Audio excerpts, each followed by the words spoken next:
ఆయన శ్రీమన్నారాయణునికి ఎప్పుడూ పక్కన ఉండి చేదోడు వాదోడుగా సేవ చేస్తాడు. బలరాముడిగా అన్నగా పుడుతున్నాడు కాబట్టి ఆయన సంపూర్ణ అవతారం అవుతాడు. విష్ణువు ఆయన ఉంటేనే పరిపూర్ణ అవతార స్వరూపుడవుతాడు. ఈయన కలిసి అంటే బలరాముడు కృష్ణుడు కలిసి ఈ భూమండలాన్ని ఉద్ధరించబోతున్నారు.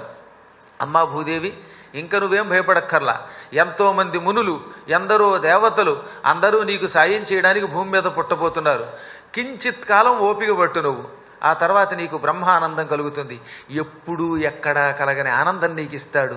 నీ శరీరం మీద కాళ్ళు పెడతాడు, నీ మీద ఆడుకుంటాడు. నీ విభూతి పూసుకున్నట్టుగా నీ మట్టిని ఆయన ఒళ్ళంతా పూసుకుంటాడు.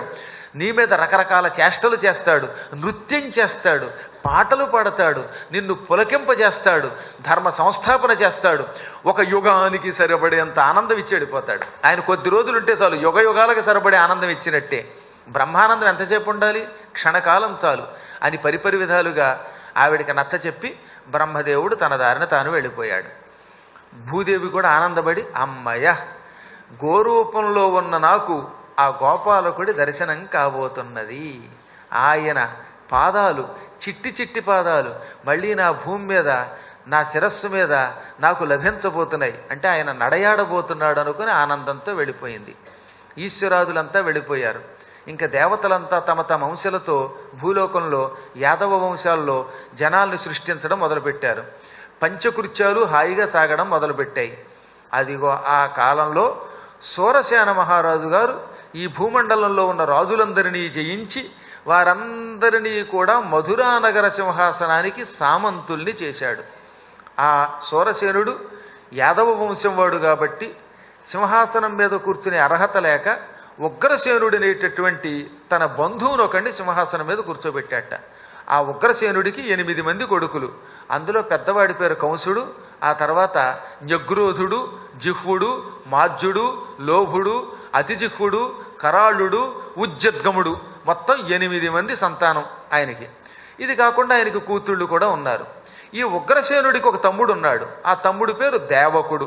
దేవకుడికి కూడా 8 మంది కొడుకులు, 8 మంది కుమార్తెలు ఉన్నారు. 8 మంది కుమార్తెల్లో పెద్ద ఆవిడ దేవకి.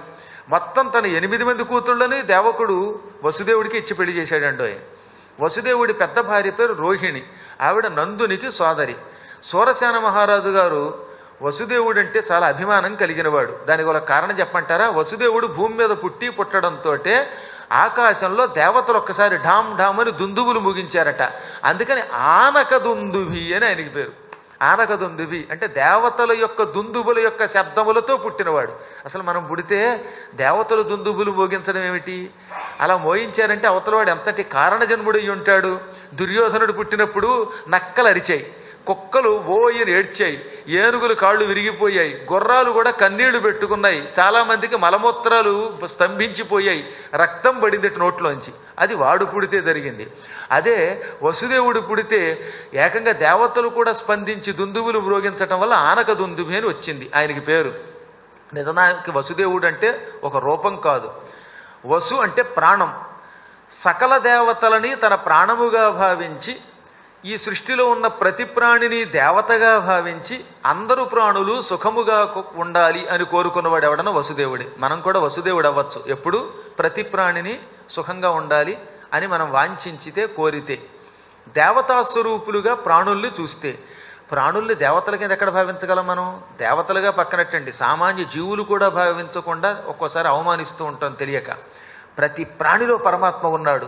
ఎవడైనా దుఃఖం చెందితే ఆ దుఃఖం అంతా తిరిగి మళ్ళీ భగవంతుడికే చెందుతుంది. ఈ ఊహ కలిగిన వట్ట వసుదేవుడు. అందుకే ఆయన ఎప్పుడూ జీవితంలో ఆఖరికి కంసుణ్ణి కూడా తిట్టలేదండి. ఇంకా దేవకి తిట్టింది కానీ ఆయన తిట్టలేదు. అందుకని ఆయనకి వసుదేవ, ప్రాణమే దేవుడు, దేవుడే ప్రాణము. కాబట్టి ఈ సృష్టిలో ఉన్న ప్రతి ప్రాణి దేవుడు అని భావించినవాడు ఆయన.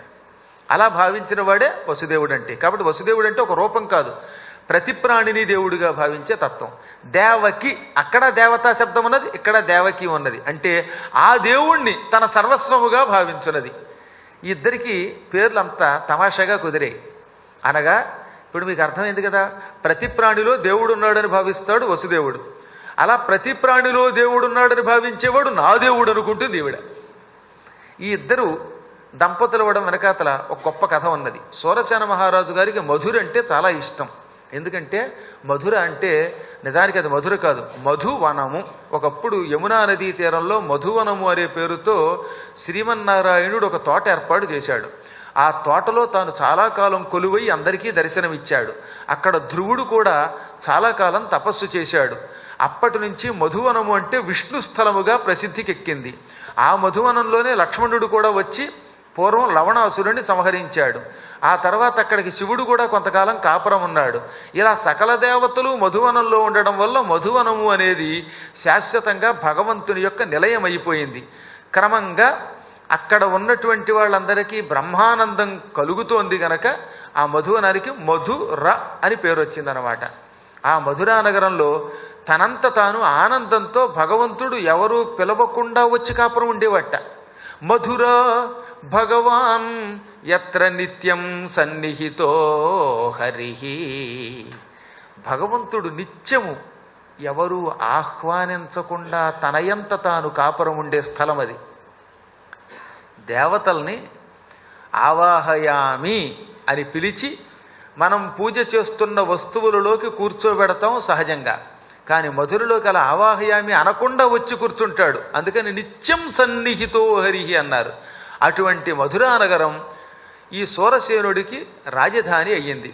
మాధురము సూరసేనము అని 2 దేశములున్నాయి. ఈ మాధురమునకు సూరసేనమునకు మధ్యలో మధుర ఉన్నది. అందుకే ఇటు హస్తినాపురం వరకు, ఇటువైపు లక్నో, అది లక్ష్మణపురి. నిజానికి లక్నో కదా దాని అసలు పేరు, లక్ష్మణపురి. లక్ష్మణ శబ్దం హిందీలో లఖన్ అవుతుంది. ఆ లఖన్ అనే శబ్దమే లక్నో అనమాట. అంటే అది లక్ష్మణుడి యొక్క పురం. లక్ష్మణుడి కొడుకులకి లక్నోని ఇచ్చాడు రాముడు.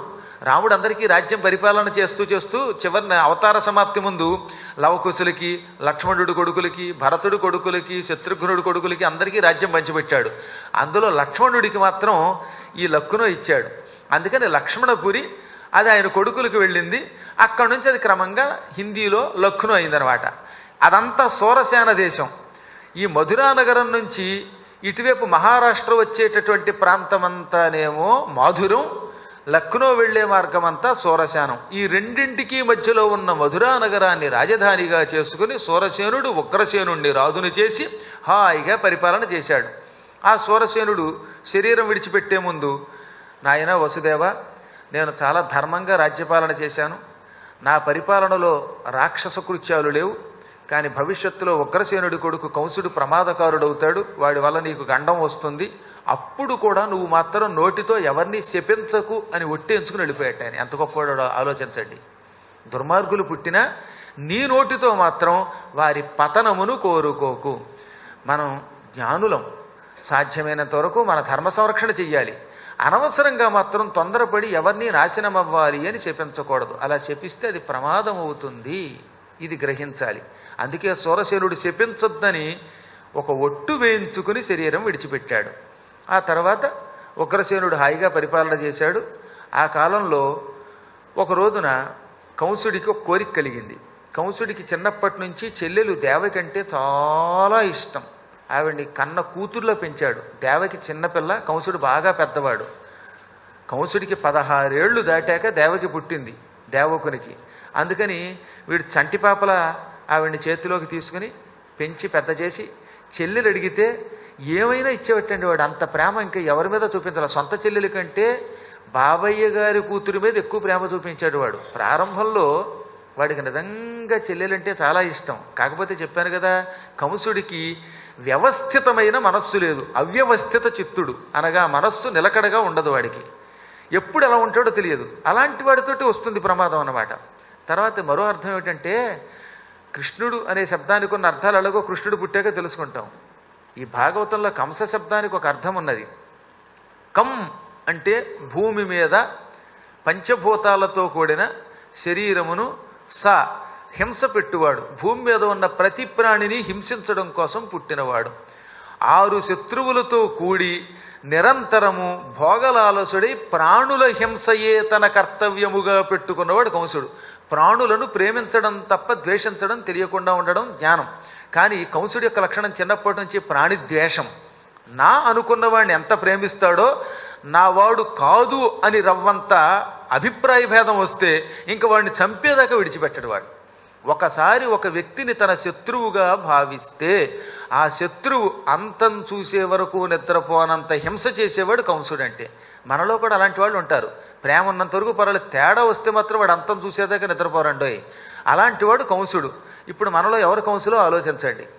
ఎప్పుడూ కూడా ఒకవేళ తేడా వచ్చినా వాడు అంతం చూడకూడదు, నాశనం అయిపోవాలని కోరుకోవడం ఏమిటి? ఒక వ్యక్తి ఏదైనా ఒక ఉపన్యాసంలో పొరపాటు అన్నాడు అనుకుందాం, కర్మగాలి నిజంగా అనలేదు అన్నారు అనుకుందాం. ఒకవేళ అన్నంత మాత్రం చెప్పులెట్టు కొడతామా, ఊరేగిస్తామా, నువ్వు చచ్చిపోని కోరతామా, నువ్వు ఉపన్యాసం మానయ్యి అని SMS పంపుతామా?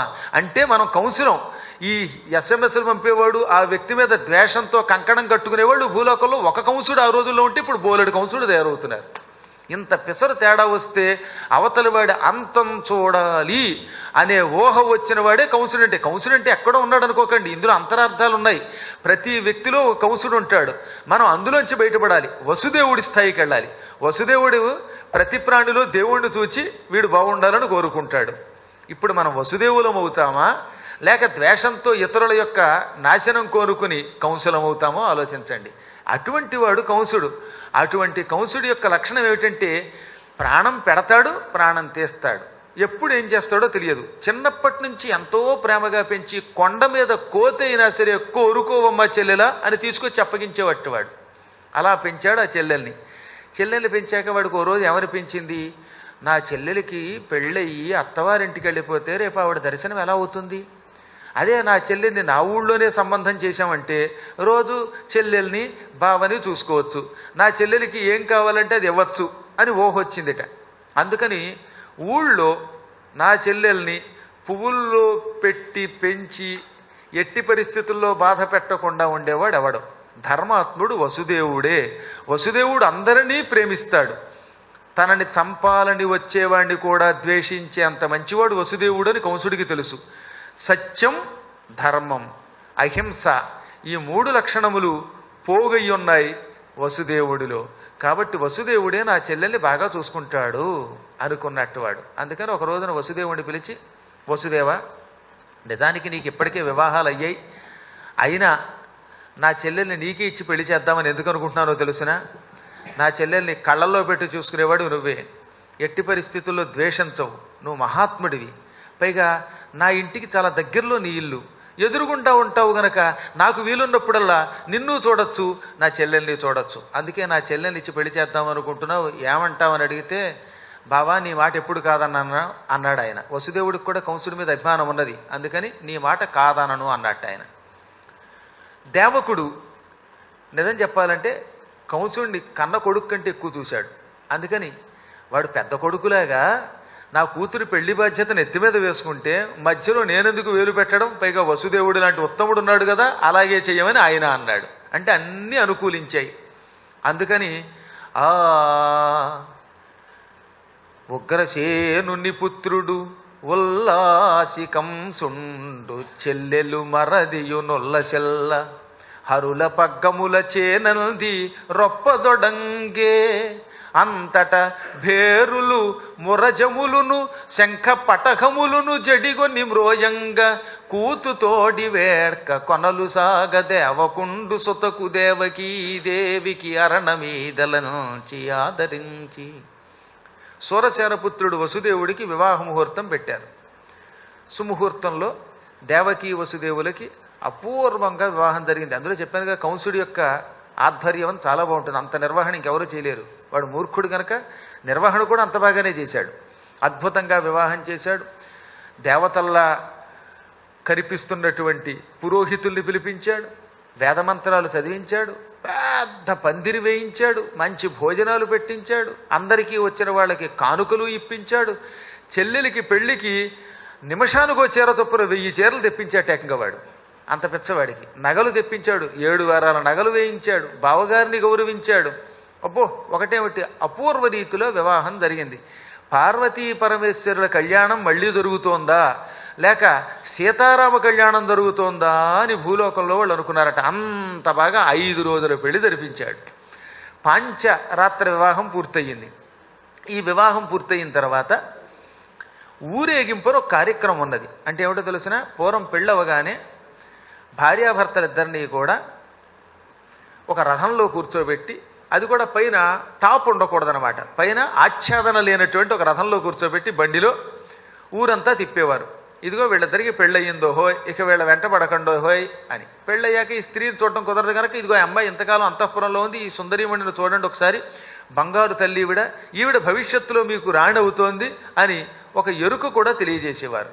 అసలు ధర్మశాస్త్ర ప్రకారంగా భార్యాభర్తల్ని పెళ్ళైన కొత్తలో ఊళ్ళో ఊరేగిస్తే వాళ్ళకున్న కొన్ని దృష్టి దోషాలు పోతాయని, లేదా ఏదైనా కాలసర్పగండం ఉంటే పోతుందని శాస్త్రం చెబుతున్నది.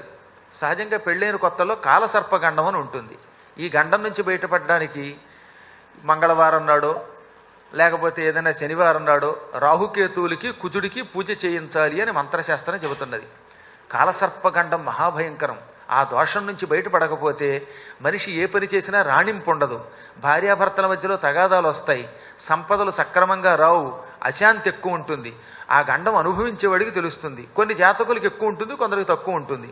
అందుకే ఈ కాలసర్పగండం నుంచి బయటపడడానికి, ఈ సర్పదోషం నుంచి బయటపడడానికి అర్చనలు తప్పక చెయ్యాలి, ఎప్పుడో ఒకప్పుడు చేసి తీరాలి. దానికి ఒక ప్రత్యామ్నాయం మంత్రశాస్త్రం చెప్పింది. కాలసర్పదోషము తీవ్రముగా భార్యాభర్తల్ని భవిష్యత్తులో పీడించకుండా ఉండడానికి రథంలోనో లేక ఎడ్ల బండిలోనో పల్లకీలోనో పెళ్ళైన కొత్తల్లో పెళ్ళైన వెంటనే భార్యాభర్తలు ఊళ్ళో తిప్పండి. చూసిన వాళ్ళు అబ్బో అని అన్నారంటే ఈ దోషం వాళ్ళకి వెళ్ళిపోతుందిట. దిష్టి కొడతారు కదండి సహజంగా మన వాళ్ళకు ఉన్న లక్షణం. అందుకని ఈ ఊరేగింపులన్నీ వేళాకోళంగా పెట్టారనుకుంటారా?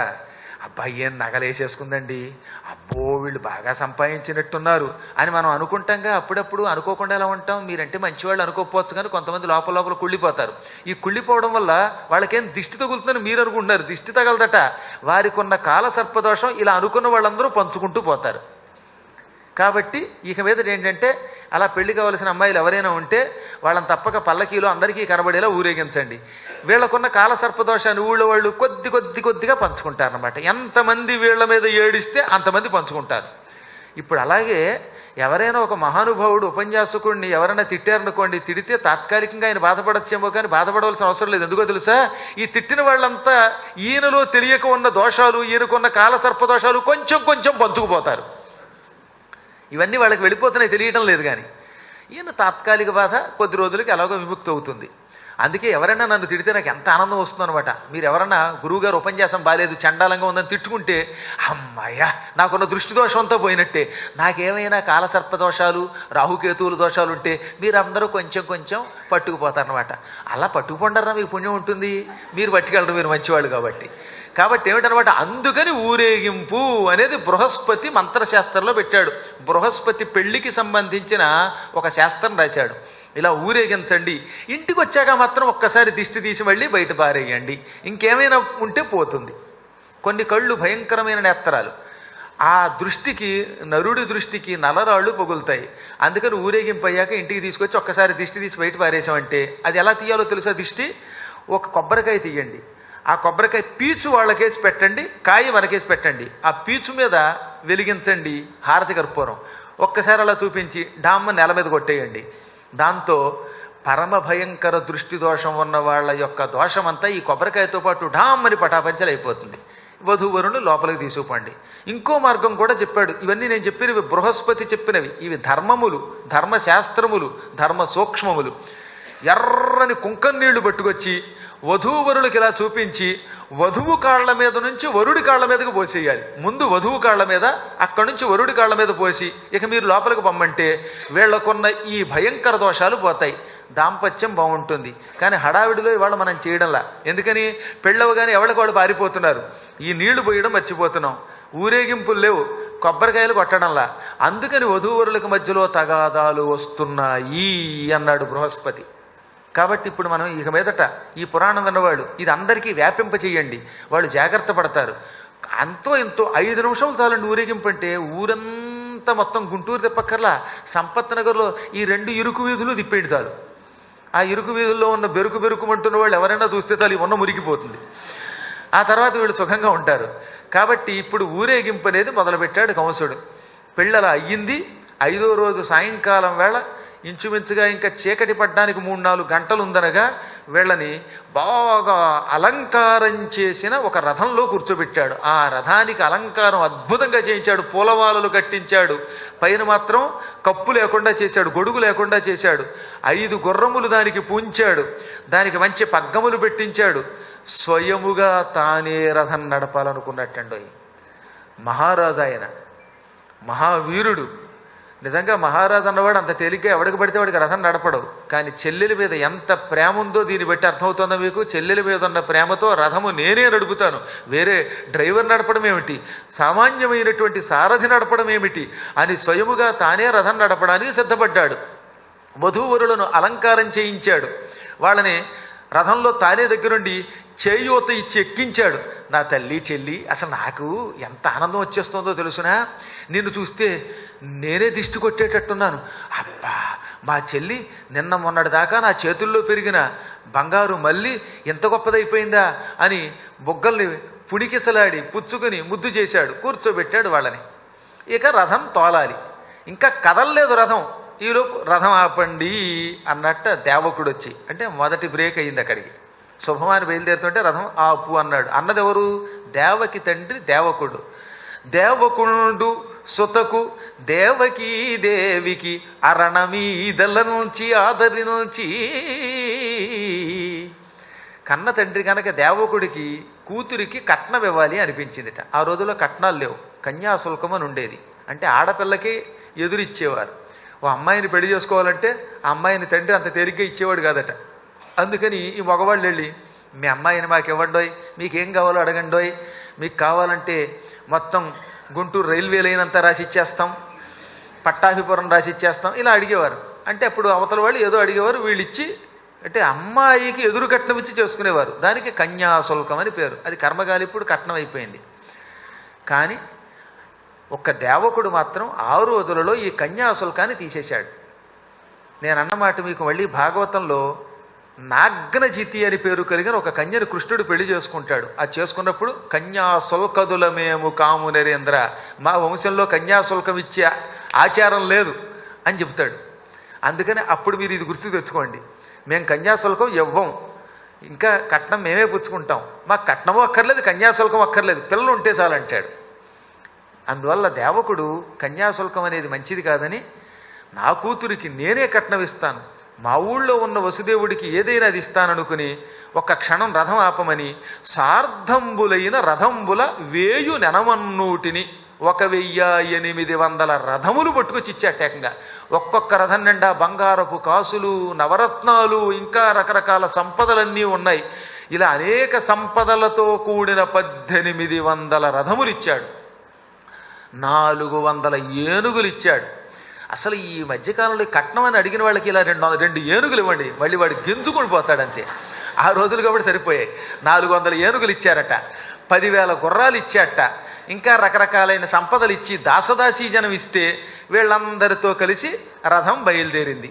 ఇప్పుడు ఊరేగింపుకి కంసుడు స్వయముగా పగ్గములు విడిచిపెట్టాడు. పగ్గాలలో వదిలాడంటే వెంటనే గుర్రాలు కదలడం మొదలెట్టాయి. పగ్గములు వదలి వేగిర మగ్గలముగ రథము గడపున కంసుడులో బెగ్గిలి ఎగ్గని తలపక దిగ్గనన శరీరవాణి దివినిట్లనియన్. మళ్ళీ మొదలైంది.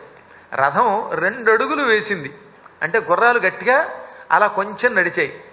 ఇంతలోనే ఎంతో సంతోషముతో నా చెల్లెలు నా బావ ఆనందపడ్డం కోసం రథం నడుపుతాను, ఊరంతా తిప్పుతాను, వాళ్లకున్న దృష్టి దోషమంతా తొలగింప చేస్తాననుకుంటున్న కంసుడి యొక్క మనస్సు వెంటనే ఉలిక్కి పడేలాగా, వాడు కంగారు పడేలాగా, వాడు భయపడేలాగా టక్కన ఆకాశవాణి ఏమన్నది, ఓరి భోజకుల పాంసన నృశంస కంస అన్నది.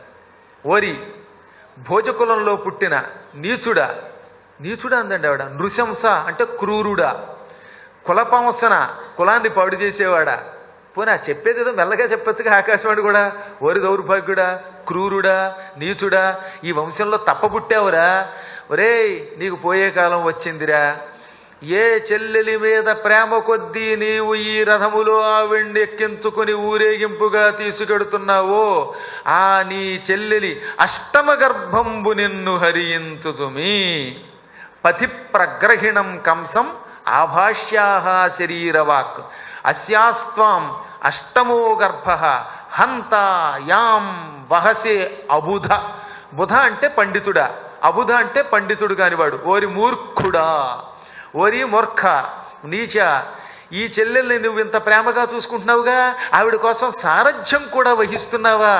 ఆవిడే నీకు మృత్యు అవుతుంది. ఆవిడ యొక్క అష్టమ గర్భం నిన్ను నాశనం చేస్తుంది, నిన్ను చంపుతుంది, నీకు తప్పదు పోయే కాలం అని అదృశ్యమైపోయింది. దెబ్బతో వీడు ఉలిక్కిపడ్డాడు. ఇక్కడ ఆకాశవాణి ఏమన్నది? అష్టమ గర్భం అన్నది, కొడుక కూతురు అని చెప్పలేదు. అందుకే కంసుడు ఆ పుట్టేవాడు ఎవడు పుడతాడా అనుకునేవాట. 8వ కొడుకు అనలేదు, అష్టమ గర్భము అన్నది. గర్భంలో ఎవరైనా పుట్టచ్చు కనుక. ఇప్పుడు వాడు ఒక్క క్షణకాలంలో ఉలిక్కి పడిపోయాడు. ఇంతకాలముగా చెల్లెల్ని వాడు ఎంతో ప్రేమగా చూశాడు. ఆ ప్రేమంతా పటాపంచలైపోయింది. ఈ చెల్లిని మళ్ళీ అనుకుని పెంచితే ఉల్లిలా తయారవుతుందా అనుకున్నాడు. వెంటనే అమాంతంగా పగ్గములు పక్కకి విడిచిపెట్టేశాడు. రివ్వున వెనక్కి తిరిగాడు. వరలో ఉన్న కత్తిని పెరికాడు. తళతళ మెరిసిపోతున్న పదునైన కత్తి తీశాడు. అమాంతంగా తొట్టిలో కూర్చుని ఉన్న చెల్లెలు జుట్టు పుచ్చుకుని ఈడ్చేశాడు. ఒక్క దెబ్బగా ఆవిడ తల నరికేద్దాం అనుకున్నాడు. అలా నరకడం కోసం వాడు కత్తి ఎత్తాడు. ఆ కత్తి ఎత్తిన చేతిని గట్టిగా పట్టుకుని వసుదేవుడు, బావా ఒక్క క్షణం ఆలోచించు అంటూ బతిమాలడం మొదలుపెట్టాడు. అంటే అంత వ్యవస్థ అంతా మారిపోయింది. ఇదే భగవంతుడే కలిగేలా.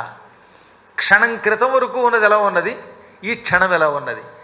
మనకి భగవంతుడు ఏ క్షణంలో ఏం విధిస్తాడో తెలియదు. క్షణం వరకు ఆకాశం అంత ఎత్తు ఎదుగుతాం. ఆ ఎదిగిన వాళ్ళం ఒక్క క్షణకాలంలో ఏమై ఒదిగిపోతామో తెలియదు. ఆ క్షణమే సుఖం, ఆ క్షణమే దుఃఖం, ఆ క్షణమే ఆనందం, మరుక్షణమే పరమ భయంకరమైన బాధ.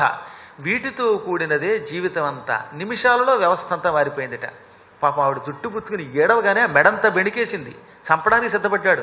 ఆవిడ గింజుకుంటూ ఉంటే వినిపించుకోకుండా ఆ జుట్టు అలా పెట్టి వంచి కత్తితో నరకబోతూ ఉంటే ఆ చెయ్యి గట్టిగా పట్టుకుని, ఏమిటిది మహాత్మా, బావా ఏమిటి పాపం అన్నాడు. అన్నవు నీవు చెల్లెలికి అక్కట చీరలు మాడలేచుటో మన్నన చేయుటో మధుర మంజుల భాషల ఆదరించుటో మిన్నుల మ్రోతలే నిజము మేలని చంపకుమల్న మానిరావల్న సహింపుమల్న తగదల్న వధింపకుమన్న వేడెదను. నువ్వు అన్నవి చెల్లెలికి చీరలు ఇవ్వాలి, నా తల్లి నీకు చీరలు కావాలా అని ప్రేమతో అడిగి కట్టుకునే వస్త్రాలు ఇవ్వాలి, లేదా బంగారు కాసులు ఇవ్వాలి. అవేమీ ఇవ్వడానికి ఇష్టం లేకపోతే ప్రేమగా మాట్లాడాలి. బాగున్నావా తల్లి, నువ్వు 10 కాలాలు సుఖంగా ఉండు, నా ప్రాణం పోయినా పర్వాలేదు, నువ్వు బాగుంటే చాలు అన్నవాడు అన్నవుతాడు, కానీ లేకపోతే వాడు దొన్నవుతాడు కదా. మంచి మాటలతో ఆదరించక ఆకాశవాణి పలుకులకి ఉలిక్కి పడతావా? ఆకాశము అంటే అది శూన్యం, శబ్దగుణకం. అక్కడ ఏమీ లేదు. ఏమీ లేకుండా కేవలం మాటలు వినబడ్డాయి. ఆ మాటలు నమ్మి అన్నీ ఉన్న నీ సొంత చెల్లెల్ని చంపడానికి నీ చేతులు ఎలా వచ్చాయి? ఇది నీకు ధర్మమా? దాన్ని నిజమనుకోకు. ఒక్కోసారి ఆకాశవాణి మనల్ని పరీక్షిస్తూ ఉంటుంది. అందులో ఏం పొరపాటు ఉందో. అందుకని మిన్నుల అమృతలే నిజము మేలని చంపకుమన్నా మానిరావన్నా విడిచిపెట్టు, నీ దారిని వెళ్ళిపో, సహించు. ఓర్పు చాలా అవసరం. తగదు, వధించకు, వేడుకుంటాను, నీ కాళ్ళు పట్టుకుని అడుగుతాను నేను. మృత్యుర్ జన్మవతాం వీరదేహేన సహజాయతే అద్యవాబ్ద శతాంతేవా మృత్యుర్వై ప్రాణినా ధ్రువం. వీరుడా, మనిషి శరీరం ధరించిన వెంటనే వాడి శరీరంతో పాటు వాడి మృత్యువు కూడా పుడుతుంది. అందుకే జన్మవతాం పుట్టినవానికి దేహేన సహా దేహముతో పాటు మృత్యువు జాయతే పుడుతోంది. మృత్యువు కూడా పుడుతోంది. మనం పుట్టాడు అనుకోవద్దు. ఎవడైనా ఒక వ్యక్తి భూమి మీద పుట్టాడంటే వాడు కొడుకైనా కూతురైనా లేక ఇంకెవరైనా పుట్టారు అంటే వారితో పాటు వారి మృత్యువు కూడా పుడుతున్నది. ఆ మృత్యువు ప్రతి వ్యక్తికి తప్పదు. ఒక పక్షికి రెక్కలు ఎలా ఉంటాయో, కోతికి తోక ఎలా ఉంటుందో, జీవులకి మృత్యువు కూడా సహజము. ఈ మృత్యువు ఈరోజు అవ్వచ్చు, కొంతమందికి మరణం ఈరోజు అవ్వచ్చు. అబ్ద సంవత్సరం తర్వాత అవ్వచ్చు, శతాంతేవా 100 ఏళ్ల తర్వాత అయినా సరే, మృత్యుర్వై ప్రాణినా ధ్రువం, మరణం ప్రాణికి తప్పదు, ప్రాణికి మరణం ఇవాళో రేపో 100 ఏళ్లకో తప్పదు తప్పదు తప్పదు. దేహే పంచత్వమాపన్నే దేహీ కర్మానుగో వశః, దేహీ కర్మానుగ అవశః, దేహాంతరమనుప్రాప్య ప్రాక్తనం త్యజతే వపుః. శరీరం విడిచిపెట్టగానే అంటే పంచత్వం పొందగానే తన చేతిలో ఏమీ ఉండదు గనక వివసుడై వశత్వం లేక స్వేచ్ఛ లేక జీవి మరొక శరీరాన్ని చూసుకుంటాడు. ఇక్కడ చాలా గొప్ప అద్భుతమైన వేదాంత రహస్యం చెప్పాడు, అది తెలుసుకోవాలి. ఉపనిషద్వాక్యాలు, కఠోపనిషత్తులో ఉన్న వాక్యాలు, యముడు నాచికేతుడికి చెప్పిన వాక్యాలే ఇక్కడ ఈ శ్లోక రూపంలో ఉన్నాయి. శరీరం విడిచిపెట్టడానికి ముందు ఒక 42 నిమిషములకు ముందు యమకింకరులు పాపాత్ముడైతే ఒక నల్లని యాతనా శరీరాన్ని అక్కడ పెడతారు. పుణ్యాత్మునికైతే దివ్య శరీరాన్ని కేవలం 12 నిమిషాల ముందు పెడతారు. పరమ పుణ్యాత్ముడైతే 8 నిమిషముల ముందు కైలాసవాసులో వైకుంఠవాసులో మహాపవిత్ర శరీరాన్ని పెడతారు. ఇప్పుడు ఈ యాతనా శరీరమో దివ్య శరీరమో ఎదురుగుండా వచ్చాక అప్పుడు ఈ లోపల ఉన్న ప్రాణి కాసేపు కొట్టుకుంటాడు. కొట్టుకున్నాక వాడి ప్రాణం బయటకు వస్తుంది. యమధర్మరాజు గారు పాశముతో ఆ ప్రాణాన్ని బయటికి లాగుతాడు. లాగి ఈ యాతనా శరీరంలో ప్రవేశపెడతాడు. అదే పుణ్యాత్ములకైతే పుణ్య శరీరంలోకి ఆ ప్రాణం వెడుతుంది. కొత్తగా ఒక శరీరం ఎదురుగుండా వచ్చాకే ఈ శరీరం విడిచిపెడతాడు వీడు. ఈ శరీరం విడిచిపెట్టాలంటే ఇంకో శరీరం సిద్ధంగా ఉండాలి. ఒక అద్దె ఇల్లు ఖాళీ చేయాలంటే మనం వెంటనే వెళ్ళం కదా, ఇంకో ఇల్లు చూసుకుని అక్కడ పాలు పొంగించుకున్నాక అప్పుడు ఈ సామాన్ అందులో పెట్టుకుని వెడతాం. ఈ ఇల్లు ఒక అద్దె ఇల్లు వంటిది. ఈ శరీరం అద్దె కొంప. ఈ అద్దె కొంపలోంచి ఇంకో అద్దె కొంపలోకి వెడుతున్నాం. శాశ్వతమైన ఇళ్ళు ఉండవు. అసలు పెర్మనెంట్ హౌస్ లేదటండి ఆత్మకి, చెప్పాడు ఆయన. ఆ శాశ్వతమైన ఇల్లు ఎప్పుడు వస్తుంది? శాశ్వత గృహం కేవలం మోక్షానికి వెడితేనే ఒక దివ్య శరీరం ఆ పరమాత్మ ఇస్తాడు. అది మాత్రమే శాశ్వత గృహం. ఇంకా తక్కిన ఎక్కడికి వెళ్ళినా, స్వర్గాది ఏ లోకానికి వెళ్ళినా మనిషికి శరీరము అని పేరుతో ఒక ఇల్లు ఇస్తాడు. ఆ ఇల్లు అశాశ్వతమైన గృహమే. అక్కడికి స్వర్గం కూడా అంతే. ఎందుకని? స్వర్గములో మనం పుణ్యం చేసిన తర్వాత అక్కడికి వెడుతున్నాము. ఆ పుణ్యం ఉన్నంత వరకే అక్కడ దివ్య శరీరంలో ఉండి భోగాలు అనుభవిస్తాం. క్షీణే పుణ్యే మర్త్యలోకం విశంతి. మళ్ళీ అక్కడ పుణ్యం క్షీణించగానే ఆ స్వర్గ శరీరం విడిచి మళ్ళీ భూలోకంలో పుడుతున్నాం. ఆ భోగ శరీరం విడిచిపెడుతున్నాం, మళ్ళీ ఈ రోగ శరీరం పొందుతున్నాం. అదే పాపం చేసి నరకానికి పోతే అక్కడ యాతనా శరీరంలో కొన్ని కష్టాలు అనుభవించి మళ్ళీ ఆ పాపం కొంత క్షీణించాక మళ్ళీ భూలోకంలో భయంకరమైన మానుష శరీరం పొందక తప్పదు, లేదా ఏదో జీవిగా పుట్టక తప్పదు. కాబట్టి మన శరీరములన్నీ అశాశ్వత శరీరములు. ఒక శరీరం రాగానే ఈ శరీరం విడిచిపెట్టి అందులోకి వెడతాడు, మళ్ళీ ఇంకో శరీరం రాగానే ఈ శరీరం విడిచిపెట్టి అందులోకి వెడతాడు. దానికి ఉదాహరణ చెప్పారు, యథాతృణజలూకైవ, ఒక నీటిలో కొట్టుకుపోయే జలగలాగా.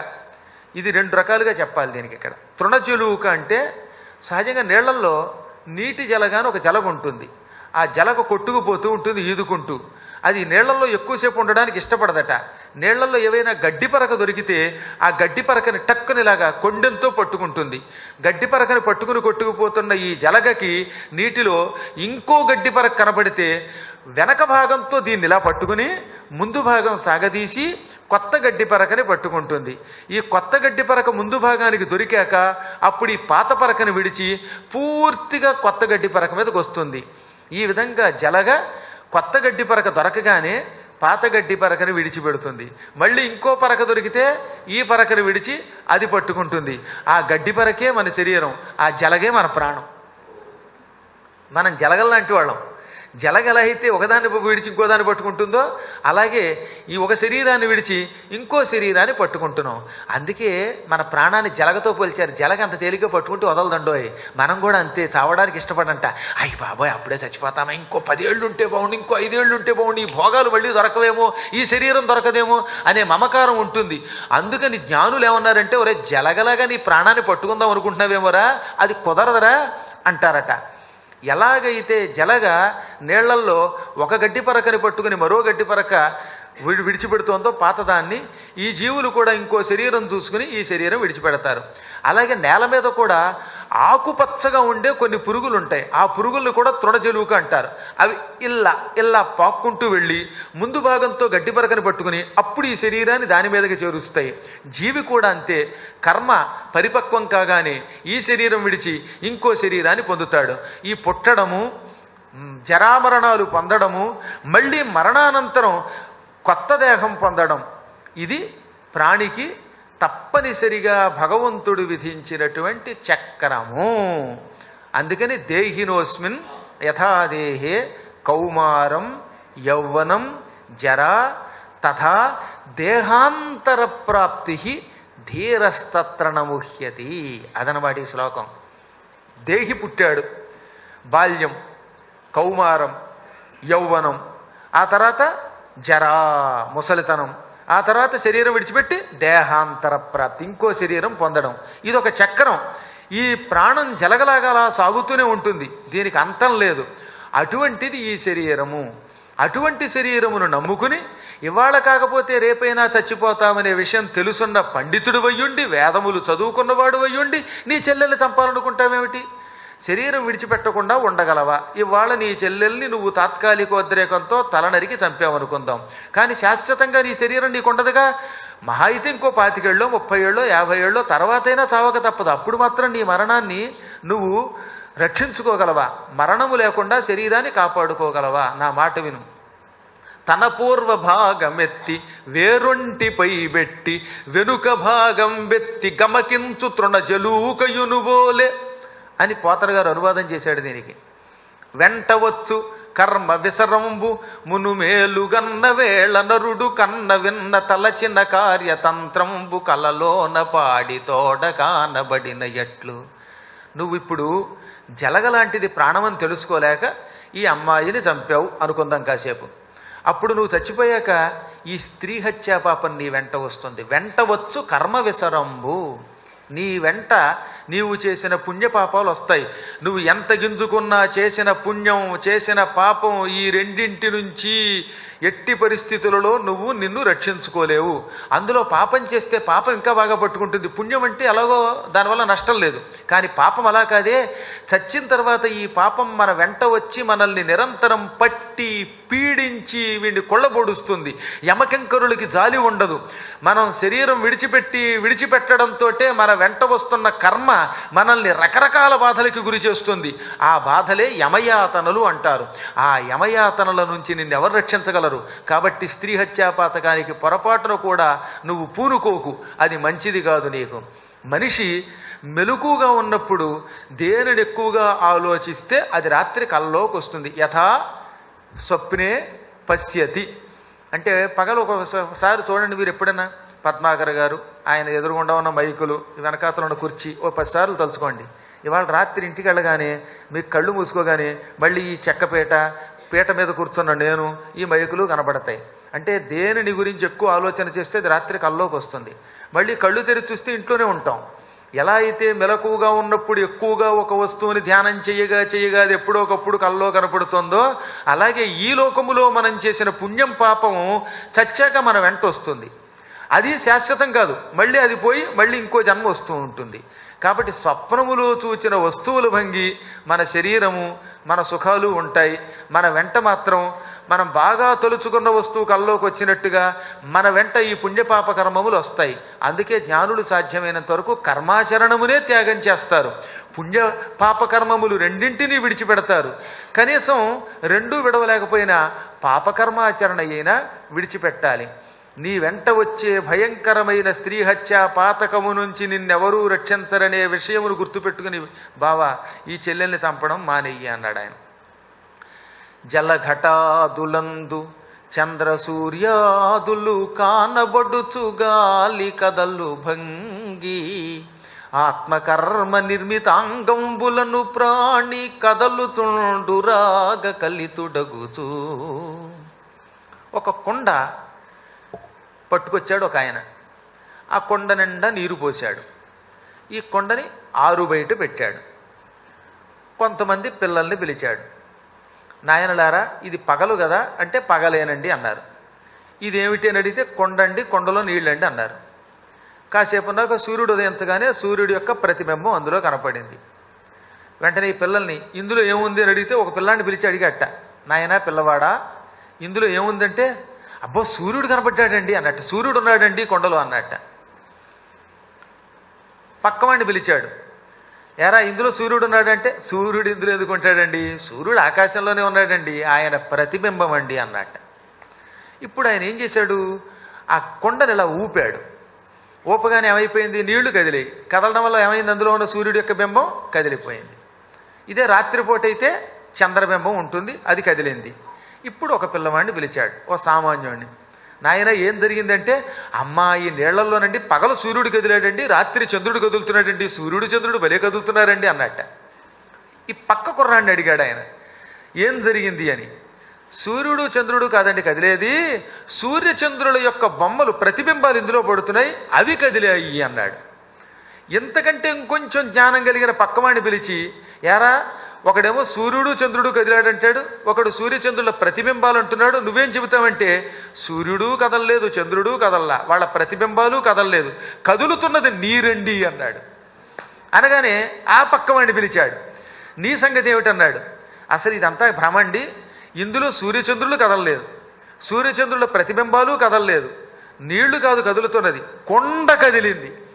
కొండ కదలడం వల్ల కొండలో ఉన్న నీరు కదిలింది, ఆ నీరు కదలడం వల్ల ప్రతిబింబాలు కదిలాయి, కదలడం వల్ల సూర్యచంద్రులు కదులుతున్నట్టుగా భ్రమ, నిజానికి కదులుతున్నది కొండ అన్నాడు. ఆ కొండయే శరీరము, అందుకే దీనికి ఘటము అని పేరు. ఏమిటి ఘటం, ఎవడన్నా చచ్చిపోతే ఆ ఘటం వెళ్ళిపోయింది అంటల్లా, ఎవడన్నా మాట వినకపోతే వాడు ఉట్టి మొండి ఘటం అంటున్నావా లేదా. అందుకని ఈ పద్యం ఎంత గొప్పదండి, చిన్న పద్యం, అద్భుతమైన జ్ఞానం పెట్టాడు అందులో. జలఘటాదులందు అంటే నీరున్న కొండలయందు చంద్ర సూర్యాదులు గాలి కదలుచుండు భంగి, జలఘటాదులందు చంద్ర సూర్యాదులు కానబడుచు గాలి కదలు భంగి ఆత్మకర్మ నిర్మితాంగంబులను ప్రాణి కదలుచుండు రాగకలితుడగొచ్చు. ఇప్పుడు మీకు తేలిగ్గా అర్థమైంది కదా. ఎప్పుడైతే మనం ఈ సూక్ష్మ జ్ఞానాన్ని తెలుసుకుంటామో అప్పుడు దుఃఖాన్ని విడిచిపెడతాం. ఒక కొండలో పోసిన నీరు, అందులో ప్రతిబింబాలు, కొండ కదలగానే నీరు కదిలి ఆ నీటిలో ఉన్న ప్రతిబింబాలు కదిలి నిజంగా సూర్యచంద్రులే కదులుతున్నట్టుగా భ్రమ కలిగిస్తున్నదో, అలాగే మనం మన కర్మ చేత ఈ కొండని తయారు చేసుకున్నాం. మన కర్మల వల్ల మనకు శరీరం అనేటటువంటి ఒక కొండ వచ్చింది. ఈ ఘటం, ఈ ఘటంలో సూర్యచంద్రుల ప్రతిబింబాలలాగా మన ఆత్మ చేరింది. నిజానికి ఈ ఆత్మ ఏం కదలదు, ఈ ఆత్మకేమీ సుఖం అంటదు దుఃఖం అంటదు. ఈ ఆత్మ చావు లేనిది, దీన్ని ఎవరూ కొట్టలేరు, దీన్ని ఎవరూ తగలబెట్టలేరు, గాలి దీన్ని ఎండగట్టలేదు, సూర్యుడు దీనికి బాధ కలిగించలేడు, అగ్ని దీనిని తగలబెట్టలేదు. అయినా మనం ఏమనుకుంటున్నాం, అయ్యి బాబాయ్ నాకు ఆత్మ బాధ ఎక్కువైపోయిందండి, నా ఆత్మ చచ్చిపోతుందండి అంటున్నట. చచ్చేది ఇది కాదు, కొండ. ఇందులో ఆత్మకర్మ నిర్మితములైనటువంటి ఈ శరీరములో ఉరికి ఆత్మలా కదులుతోంది తప్ప ఆత్మకి దేనితోటి సంబంధం ఉండదు. సూర్యచంద్రులు అక్కడే ఉన్నారుగా, వాళ్ళు కదలడం లేదుగా. అలాగే ఈ ఆత్మ సూర్యచంద్రులు లాంటిది. ఇందులో ఇది కొండ, ఈ కొండలో కదులుతున్నదల్లా మన కర్మలను అనుసరించి ఇందులో ఉన్న నీరు, ఆ నీటిలో ఉన్న ప్రతిబింబాలే. కాబట్టి సుఖదుఖములనేవి కేవలము శరీరమునకు సంబంధించినవే. ఆత్మ వీటితో సంబంధం పెట్టుకోదు. నువ్వు నీ చెల్లెలి వల్ల చచ్చిపోతావు అనుకోవడం భ్రమ, చచ్చేది నీ శరీరం, లోపల ఆత్మ కాదు. అనవసరంగా మన ఎంతటా మనం ఎందుకు చంపడం, మనం ఎలాగో చచ్చిపోతాం, చచ్చేవాళ్ళం ఇంకొకరిని చంపి తావడం ఎందుకు.